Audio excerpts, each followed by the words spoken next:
Hi guys, welcome back to a new episode of Apps Academy. Today in this video, I'm going to show you how you can change your country on your Western Union's account.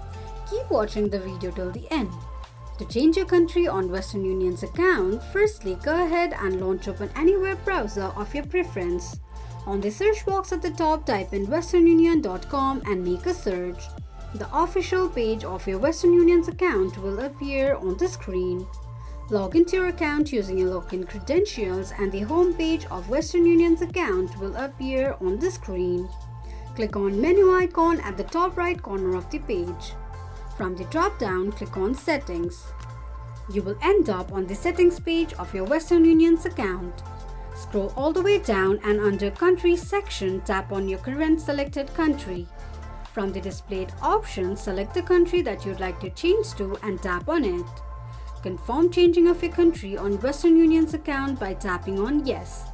This is how you can change your country on your Western Union's account quickly and easily just in few steps. If you have any thoughts or queries, let us know in the comments section. Don't forget to subscribe to our channel.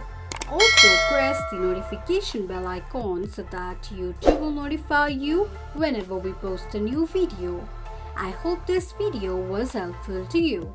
Thank you so much for watching.